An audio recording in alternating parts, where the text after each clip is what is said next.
जो मैंने अपनी मसीह लाइफ में देखा है, मैं आपको उस एक्सपीरियंस से और वचन से आपको बताता हूं प्रार्थना कैसे करनी चाहिए। सीधा डायरेक्ट प्रभु यीशु मसीह का वचन करें। आज बड़े ध्यान से इस प्रार्थना को, इस वचन को सुनना। अगर आपने सुना और माना, लाइफ सेम नहीं होगी, उत्तर आएंगे, आपकी लाइफ रिलीज होगी, शैतान से डिलीवरेंस होगी, हर तरह से आप ऊंचा जाएंगे। आमीन खड़कने वाला चाहिए जरा। अपने हाथों को उठाओ। जो कुछ आज मैं सुनता हूं, मैं उस पे फलों को लाकर अपने परमेश्वर को खुश करूंगा प्रभु यीशु मसीह के सामर्थी नाम में। जोर से तारीफ करो जितने हाथों में ताकत है, जोर से। लूका 6 उसकी 12 और 13 आयत को हम पढ़ेंगे। उसमें लिखा है कि उन दिनों में वह पहाड़ पर प्रार्थना करने के लिए गया और परमेश्वर से प्रार्थना करने में सारी रात बिताई। जब दिन हुआ तो उसने अपने चेलों को बुलाकर उनमें से 12 चुन लिए और उनको प्रेरित कहा। बाइबल कहती है प्रभु यीशु मसीह ने सारी रात प्रार्थना की, पहाड़ पर प्रार्थना करने के लिए गए और सारी रात प्रार्थना करते रहे, क्योंकि दिन को परमेश्वर को चेलों को चुनना था। एक इंपॉर्टेंट काम परमेश्वर ने करना था। परमेश्वर ये नहीं चाहते थे कि वो चर्च को, कलीसिया को, लोगों को, क्योंकि प्रभु जानते थे कि उनका एक लिमिटेड टाइम है जो उन्होंने जीना है और उसके बाद क्रूस पर चढ़ना है, मरना है और फिर तीसरे दिन मुर्दों में से जी उठना है, फिर 40 दिन प्रीच करना है और उसके बाद 41वें दिन स्वर्ग पे चले जाना है और फिर उसने लेने आना है। ये परमेश्वर को मालूम था। तो परमेश्वर जानते थे कि उसके जाने के बाद वो चेले काम करेंगे जिन्होंने परमेश्वर से सीखा है। इसलिए अगर आप बाइबल को ध्यान से पढ़ेंगे तो परमेश्वर ने कुछ महीने ही लोगों के साथ उनको चंगा करते हुए और उनको प्रीच करते हुए बिताए। कुछ लोग 34 दिन कहते हैं, हम 2 महीने भी लगा लें। और बाकी के 3.5 साल उसने चेलों को ट्रेंड करने के लिए, चेलों को सिखाने के लिए बिताए, क्योंकि परमेश्वर ये जानते थे कि अब ये मेरा सुसमाचार चेले आके लेके जाएंगे। तो परमेश्वर ये जानते थे कि मैं चर्च को कमजोर लीडर ना दूं, डाइवर्टेड लीडर ना दे दूं, शारीरिक अगुवे ना दे दूं, गलत अगुवे ना दे दूं। तो परमेश्वर ने अपने डिसीजन को सही करने के लिए सारी रात प्रार्थना की। लेकिन आज का विश्वासी जब पता है कि सुबह एक बड़ी अच्छी डील करने के लिए जाना है, रात को वो मोबाइल पे लगा होता है और 2 बजे व्हाट्सएप चला के, फेसबुक चला के, सारे दोस्तों को इंस्टाग्राम पे चेक करके फिर वो सोता है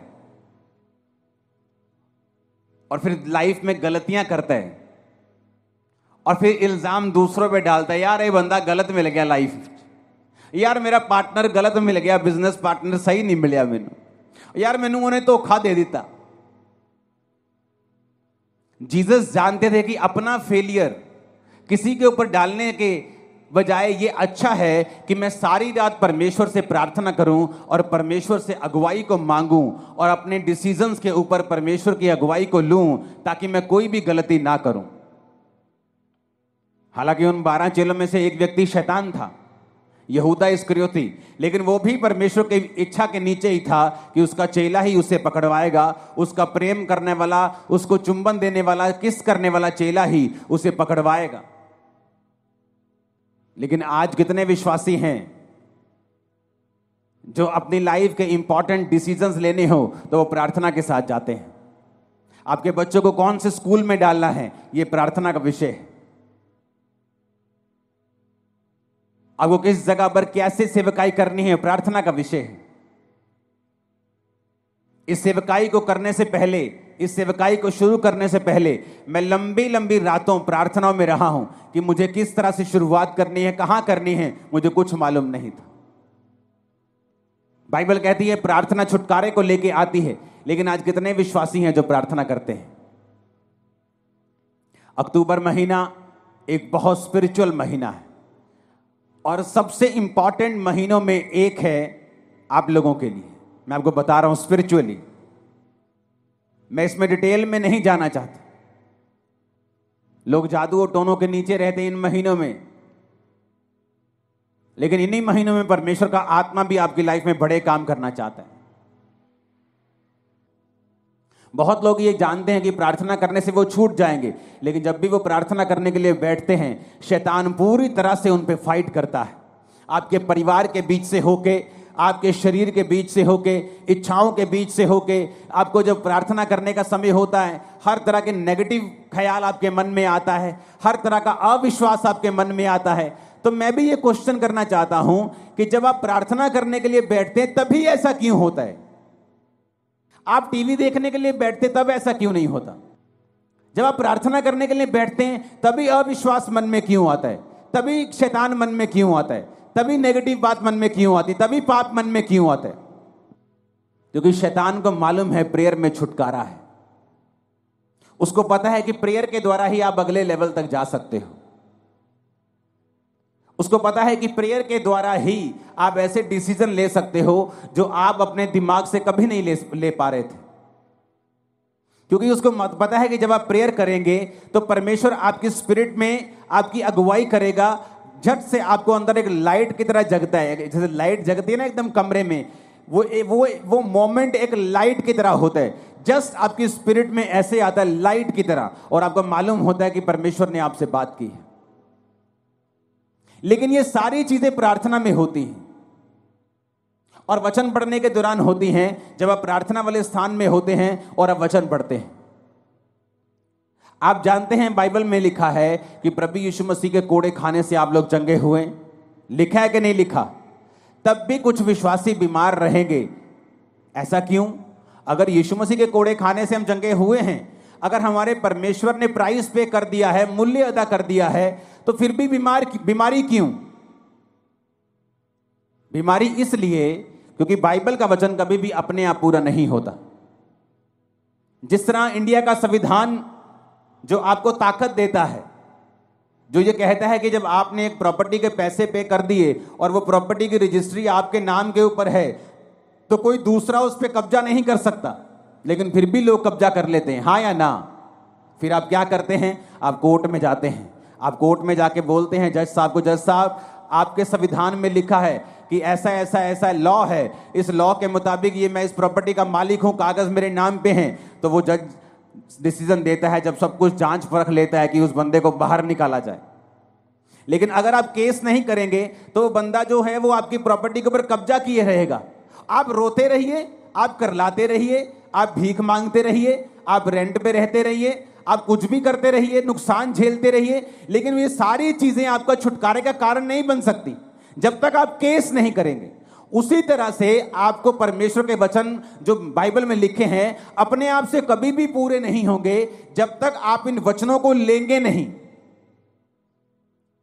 जब 2005 में बीमार था, जब मैंने आपको अपनी पहली बाइबल दिखाई थी, तो वो कहीं कहीं से काली है, कहीं कहीं से वो येलो है। क्यों? क्योंकि मेरे सिर पे जब मेरे को मेंटली अपसेट के अटैक होते थे तो बहुत सारा अनॉइंटिंग ऑयल मेरे सिर पे लगा रहता था।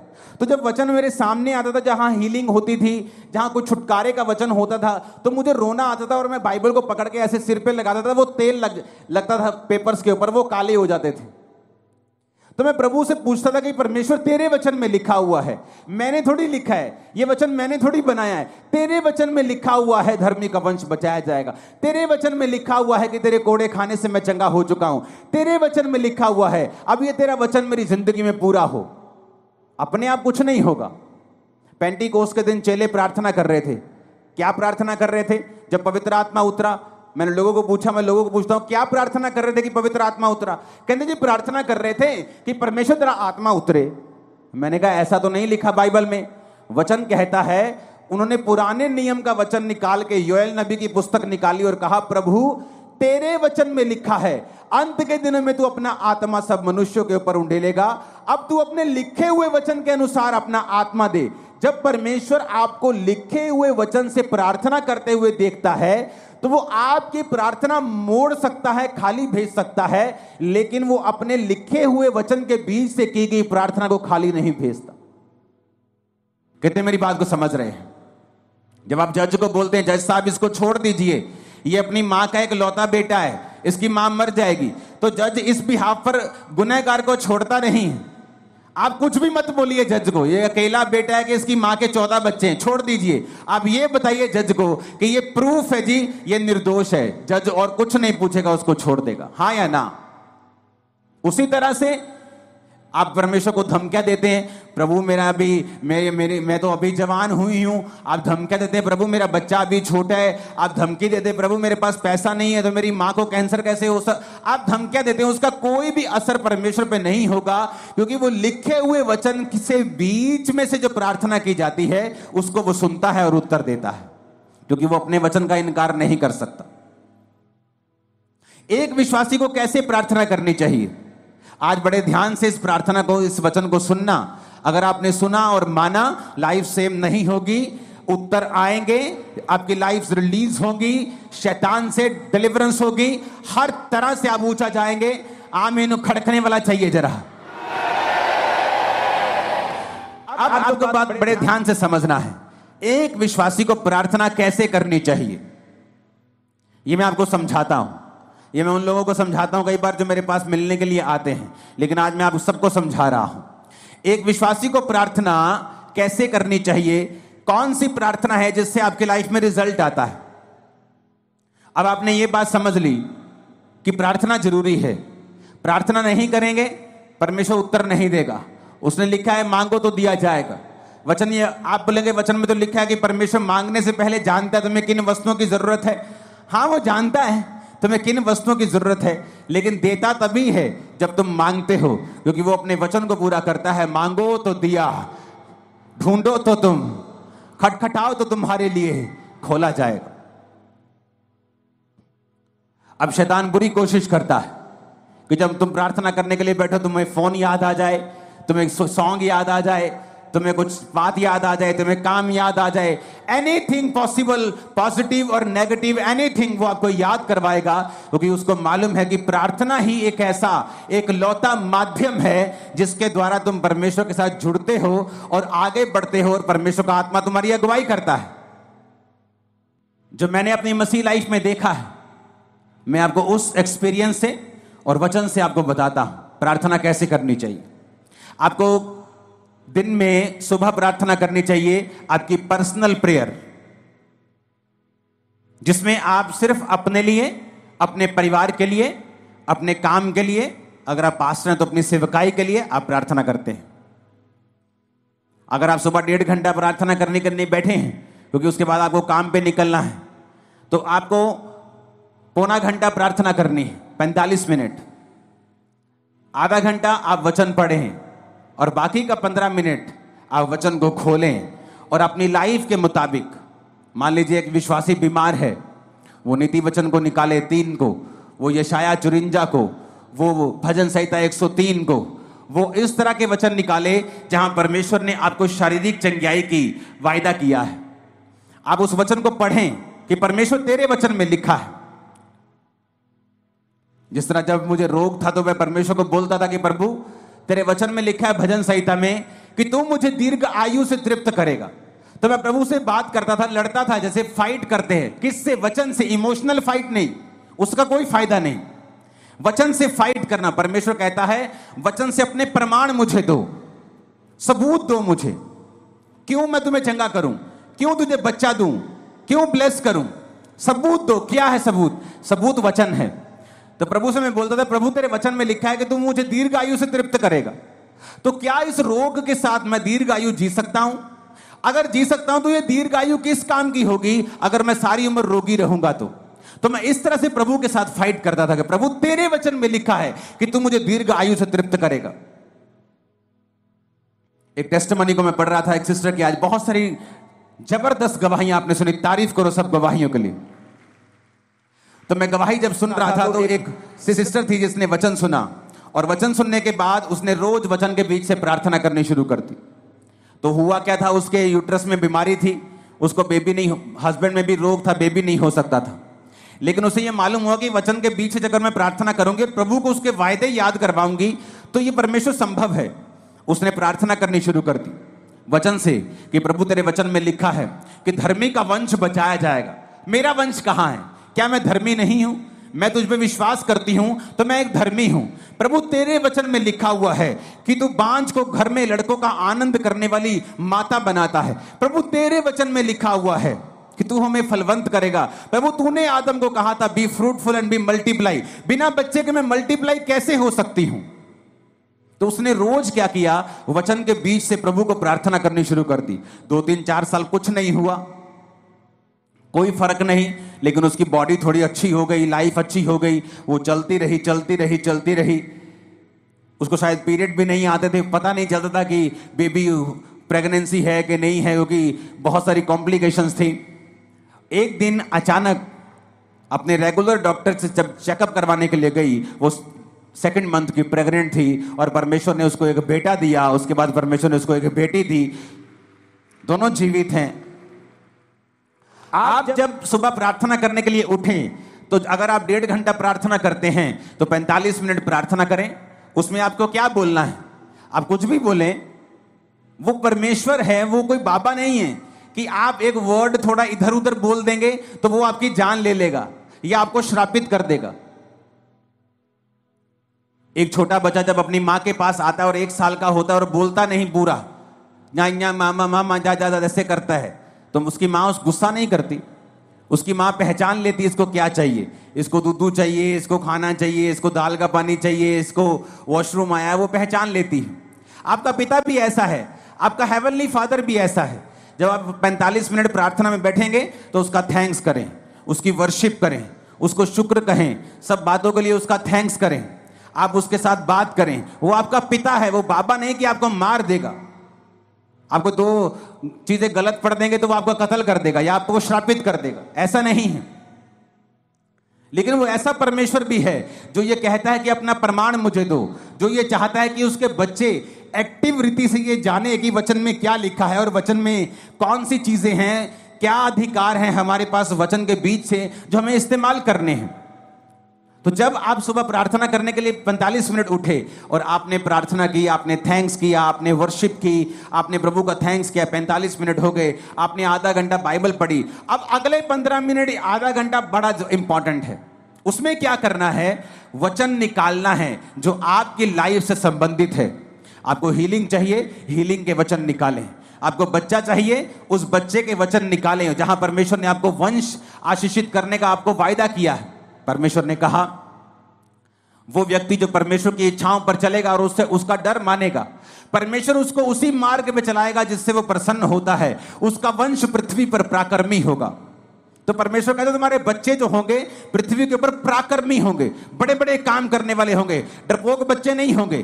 तो आप इस वचन का फायदा उठा सकते हो। अगर आपके बच्चे डरपोक है तो, अगर आपके बच्चे अनसक्सेसफुल है तो, कम पढ़ते हैं तो, समझ नहीं आती कि प्रभु तेरे वचन में लिखा है कि तेरा वंश पृथ्वी के ऊपर पराक्रमी होगा, मेरे बच्चों को पराक्रमी बना, मेरे बच्चों को एक्सीलेंट बना, मेरे बच्चों को ब्लेस कर। हर एक चीज के लिए बाइबल में परमेश्वर का वायदा है, वचन है।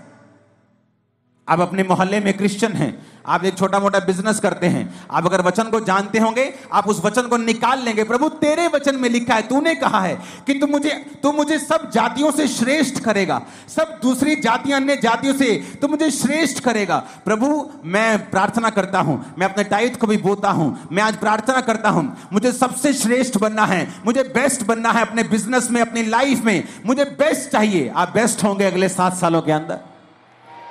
लेकिन क्या आपने वो मांगा? नहीं, आपने मांगा नहीं। आप चाहते हैं हो, आप विश करते हैं प्रभु मुझे हील कर दे।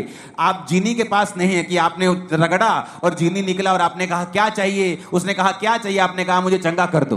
परमेश्वर कहता मांगो तो दिया जाएगा, अपने प्रमाण दो, अपना मुकदमा लड़ो। आज लोगों को इतना भी मालूम नहीं है कि जो उन्हें चाहिए बाइबल में कहां लिखा है। उसका बहाना है वो तो अनपढ़ है। आज अगर तुम्हारी बहन वेस्टर्न यूनियन में 10,000 रुपए भेज दे इंग्लिश में लिख के, तुम भाई साहब 15 मिनट में पैसे निकाल के ले आओगे।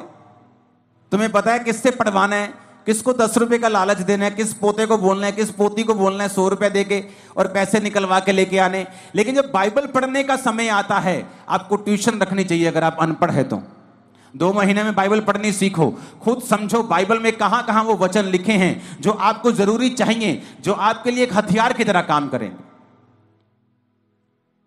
ऊंची आवाज में हालेलुया बोलो जरा। अगर आप प्रार्थना नहीं करेंगे, इसका मतलब आपने प्रभु से मांगा नहीं। आपने मांगा नहीं, आपने पाया नहीं। उसने कहा मांगो तो दिया जाएगा। तो मेरी प्रार्थना कैसे होती थी? सुबह जब प्रार्थना करो तो मैं लिखे हुए पॉइंट्स के साथ प्रार्थना करता। मुझे ये चाहिए, वो पॉइंट लिखना, उस पॉइंट के हिसाब से वचन निकालना और प्रभु को कहना, प्रभु तेरे वचन में लिखा हुआ है, मैंने नहीं लिखा, तूने लिखा है। तूने लिखा है अपने वचन में, इस वचन को परमेश्वर मेरी लाइफ में पूरा कर। वचन के साथ 15 मिनट के लिए लास्ट प्रार्थना करना, वचन से परमेश्वर को याद करवाना।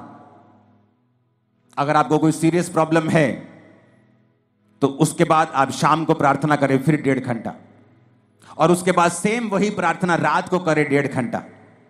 अगर आप ठीक हैं, आपकी लाइफ में ओके है, आप ब्लेस्ड हैं, आप 1 घंटा 1 घंटा 1 घंटा आप 3 बार प्रार्थना करें रोज। सुबह 1 घंटा, शाम को 1 घंटा, रात को 1 घंटा। आप शाम को 1 घंटा नहीं दे सकते, आप काम, बिजनेस वूमन है, आप काम करने जाती हैं, आप एक बिजनेसमैन हैं, तो आप सुबह को 1.5 घंटा, रात को 1.5 घंटा परमेश्वर को दें। अपने दिन की शुरुआत प्रार्थना से करें, रात का अपना दिन का अंत प्रार्थना से करें।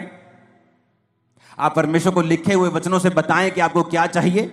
अपने पॉइंट्स को लिख कर रखें, उन पॉइंट्स के हिसाब से बाइबल के वचन निकालें और फिर परमेश्वर को उन वचनों से बताएं कि परमेश्वर मुझे ये चाहिए क्योंकि तेरे वचन में ये लिखा हुआ है। अगर आप अपना मुकदमा नहीं लड़ेंगे, अगर आप अपना मुकदमा पेश नहीं करेंगे, आप वचन के बीच से होकर लड़ाई नहीं करेंगे तो आपको नहीं मिलेगा। अब अपने आप में अंदर एक, पंजाबी कहते झाती मार के देखो अंदर जरा कि कितनी प्रार्थना करते हैं आप, या जो आपको चाहिए कि आपने उससे इनफ मांगा है। जो आपको प्रभु से चाहिए, क्या आपने उसके लिए फाइट की है? क्या आपने उसके लिए लड़ाई की है? नहीं की। अगर केस बड़ा हो, आम बुखार हो तो पैरासीटामोल से ठीक हो सकता है, लेकिन बुखार अगर टीबी की वजह से हो तो टीबी की दवाई खानी पड़ती है। केस बड़ा है, कैंसर बड़ा है, बीमारी बड़ी है, प्रार्थना आधे घंटे की है। बस यही बोलते रहते बेड पे बैठे, प्रभु कुछ कर, प्रभु मैंने चंगा कर। और ये नहीं कहते प्रभु तेरे वचन में लिखा है तेरे कोड़े खाने से हम चंगे हुए। आज मैं वचन के बीच तेरे पास आता हूं। तूने कहा है तू संकट के दिन तू मुझे पुकार तो मैं तुझे उत्तर दूंगा।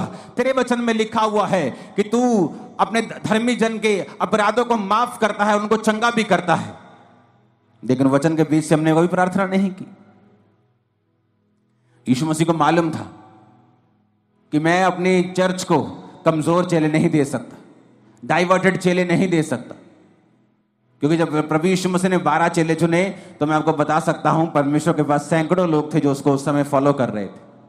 और सैकड़ों लोगों में से परमेश्वर ने 12 प्रेरित चुने थे, और उन 12 प्रेरितों को चुनने से पहले प्रभु यीशु मसीह खुद परमेश्वर होने के बावजूद भी वो सारी रात पिता से प्रार्थना करने के लिए गए।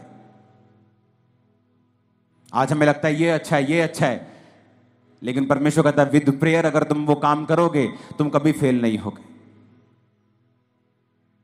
कितनों को इन बातों को समझ आ रही है? कहां गलती है, कहां चर्च गलती कर रही? परमेश्वर ने सारी रात प्रार्थना रोज नहीं की, उसने रोज सारी रात प्रार्थना नहीं की। मैं रोज रात को प्रार्थना करता हूं, लेकिन रोज फुल नाइट प्रेयर नहीं करता हूं। मैं रोज सुबह प्रार्थना करता हूं, रोज रात को प्रार्थना करता हूं, शाम को भी हम फैमिली प्रार्थना करते हैं। हालेलुया। तो क्या मैं इनफ प्रार्थना कर रहा हूं? तो ये बेस्ट है कि अगर आप 1+1+1 प्रार्थना करें। अगर आप 1 घंटा प्रार्थना करने के लिए बैठे हैं सुबह 1.5 घंटा, तो आधा पौना घंटा आप प्रार्थना करें, प्रभु से अपने वर्शिप करें, उसका थैंक्स करें।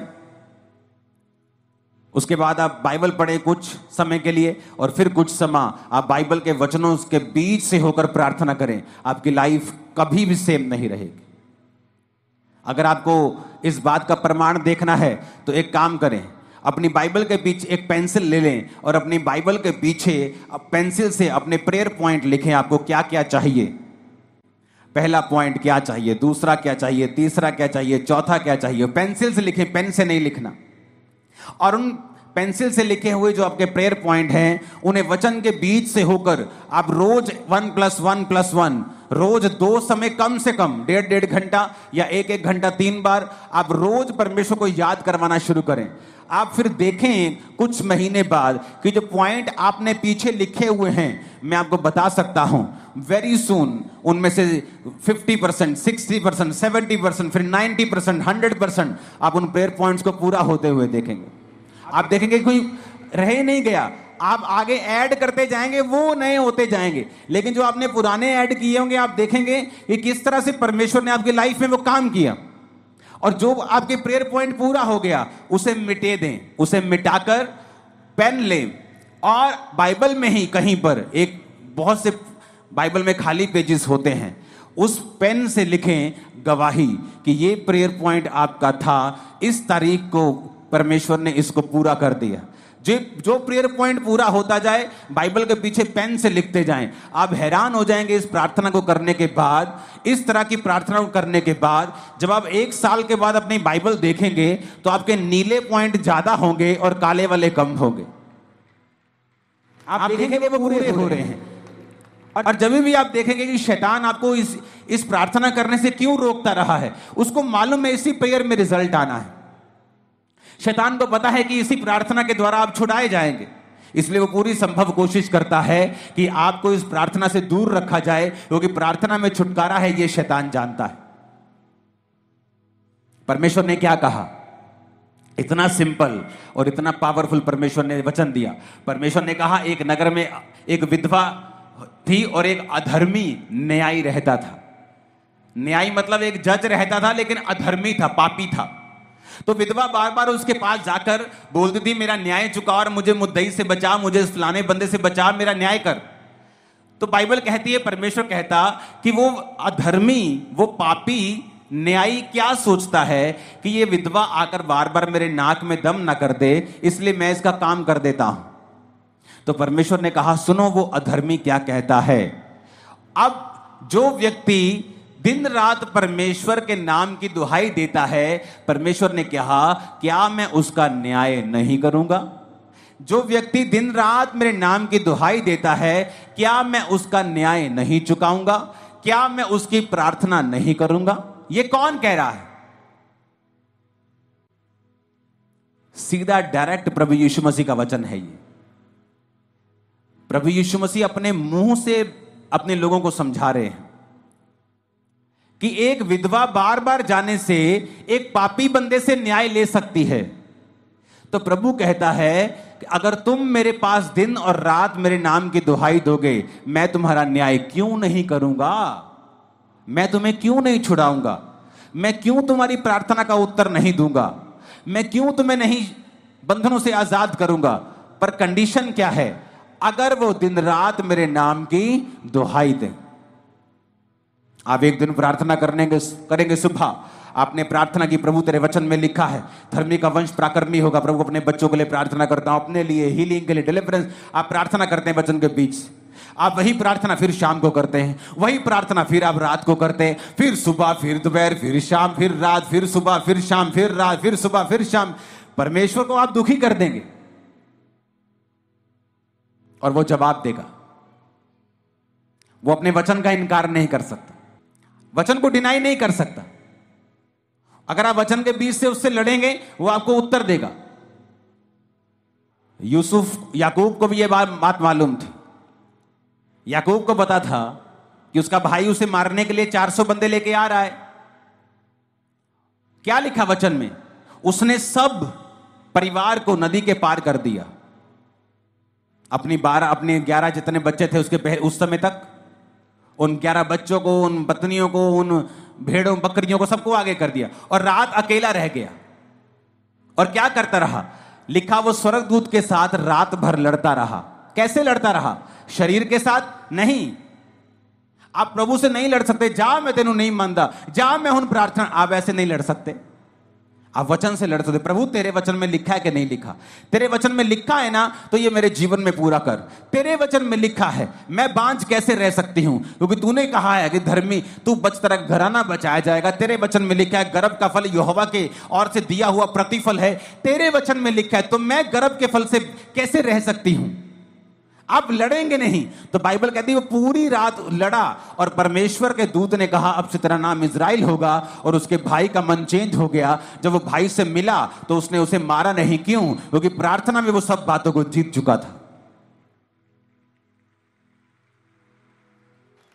प्रभु ने उससे वायदा किया था कि मैं तेरे वंश को ये करूंगा, तेरे वंश को वो करूंगा। तो वो क्या फाइट कर रहा था? प्रभु मैंने थोड़ी कहा था, मैंने थोड़ी कहा था कि मेरे वंश को तू ब्लेस कर। तूने कहा था कि तेरे वंश में राजा पैदा होंगे, तूने कहा था कि तेरे वंश में ये होगा, तूने मेरे बाप, तूने मेरे दादा, तूने मेरे फलाने को ये कहा था। वो परमेश्वर से इस वचन से फाइट कर रहा था कि तेरा वचन कहता है, तेरा वायदा है, तूने कहा था कि मेरे दादा को, मेरे बाप को, मेरे दादा अब्राहम को तूने कहा था कि तेरा वंश ऐसा होगा। और तू जानता है परमेश्वर, मेरा भाई तुझ में नहीं है, एसाव तुझ में नहीं है, एसाव परमेश्वर में नहीं है। अगर वो परमेश्वर में होता तो कनानी लड़कियों से कभी भी शादी नहीं करता। मैं तुझ में हूं, मैं अपने दादा अपने पिता का वंश हूं, मेरे वंश के साथ तेरा वायदा है। इस तरह से वो फाइट कर रहा था और परमेश्वर ने उसको सुना। जोर से हालेलुया बोलो जरा।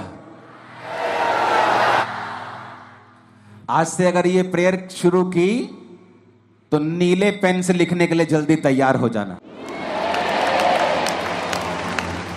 लिखना जरूर, आपको समझ आएगी मैं क्या कह रहा हूं। आप जब लिखना शुरू करेंगे पेंसिल से, जो आपको चाहिए, जो मिल गया उसे पेन से लिखेंगे, आपको रियलाइज होगा कि आपने परमेश्वर से कहीं अधिक पाया है। कितनी प्रार्थनाओं को परमेश्वर ने सुना है। आप भूल जाएंगे 3 साल में आज आपको क्या मिला था, लेकिन वो पेन से लिखा हुआ आपको याद करवाता रहेगा।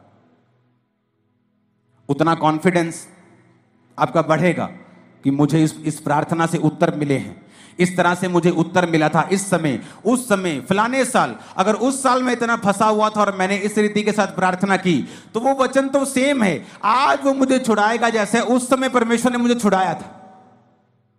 तो वो सारी उम्र आपकी रक्षा करता रहेगा। इसलिए मैं कहता हूं अपनी बाइबल को ज्यादा चेंज मत करना। मेरी बाइबल का कवर कितनी बार फट जाता है, पेज फट जाता है, उसी को मैं चिपका लेता हूं।